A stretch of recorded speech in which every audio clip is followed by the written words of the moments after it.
Bismillahirrahmanirrahim. Assalamualaikum warahmatullahi wabarakatuh. Your Excellency, Dato Dr. Hisham Jaafar, Minister of Health, Brunei Darussalam. Your Excellencies, Ministers and Heads of Delegates from ASEAN member states. Your Excellency, Dato Lim Jock Hoi, Secretary General of ASEAN. Distinguished guests, ladies and gentlemen, Salam Sejahtera.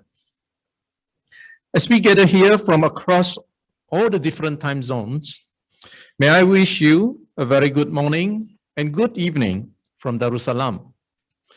It is a pleasure to welcome all of you to the inaugural Ministerial Conference for ASEAN Digital Public Health. First of all, let me thank the organizers and our host for inviting me to this important 1.5 day discussion. I hope everyone is in good spirit, good health, and keeping safe as the situation necessitates. Excellencies, distinguished guests, ladies and gentlemen, following a disastrous year of economic meltdown in 2020 due to the pandemic, most major economies have now started to show signs of recovery. This has been evidently supported by the unprecedented government and central bank relief measures, as well as continued ramping up of vaccination programs that have allowed gradual reopening of economic activities.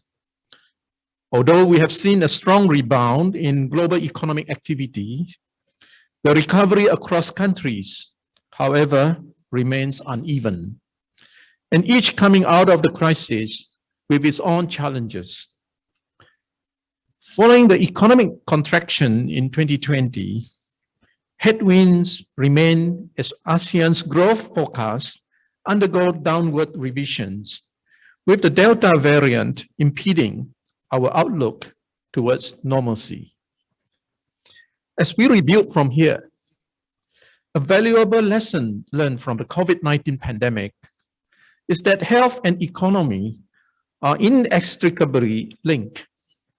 Prior to COVID-19, healthcare spending was always considered as an outright expenditure in response to immediate healthcare needs, and not often considered as an investment. Today, a more proactive and forward-looking approach to healthcare spending is needed in order to ensure efficient spending that will, in the long run, also lead to better healthcare for the population and, in turn, support economic growth. Prioritizing health is a prescription for wealth, and critical to that is the awareness that an ounce of prevention is worth more than a pound of cure. Technology has also been a game changer, both in terms of the opportunities and impact on our lives and our livelihoods. In responding to the crisis, it has augmented our processes and enabled us with tracking, tracing, risk profiling, and real-time updates to help navigate our day-to-day activities. Technology not only has changed the way we confront the current COVID-19 challenges, but going forward will also affect the many important choices that we will have to make in deciding the future direction on healthcare provision. Beyond healthcare, it is not difficult for us to imagine that there are also many other big opportunities for us to leapfrog on the technology front across many industries in our region.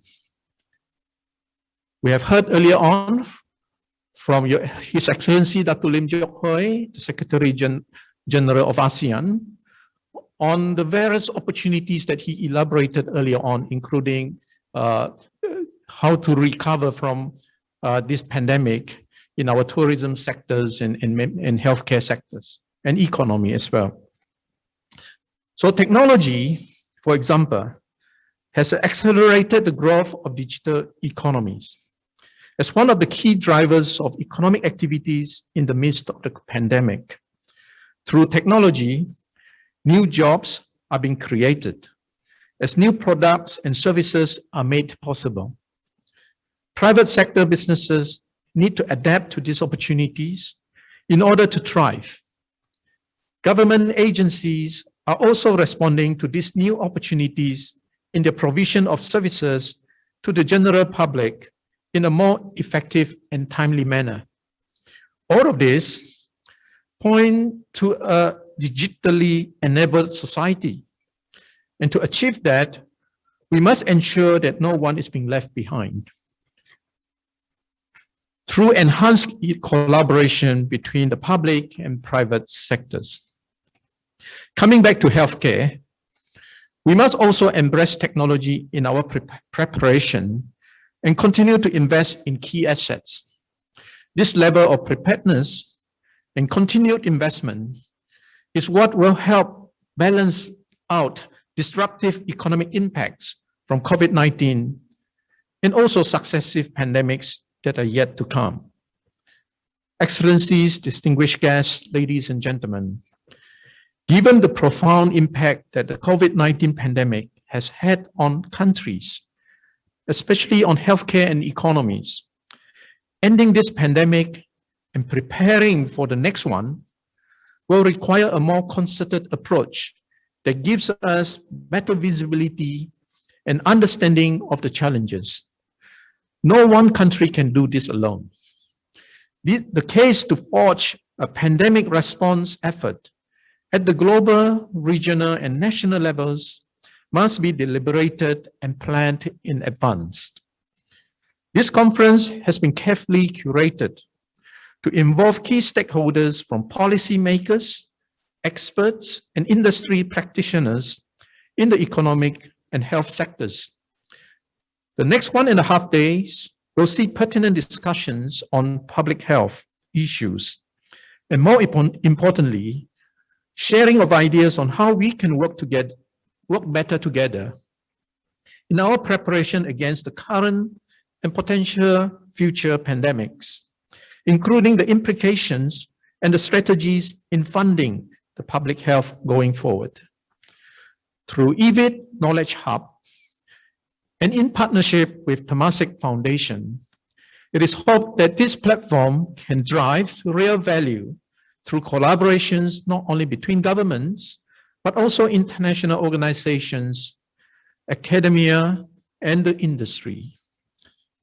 In closing, I would like to express my most sincere gratitude to our guests of honor, organizers, distinguished speakers, and attendees for making this inaugural conference possible, and certainly hope the event will be engaging and insightful. Thank you.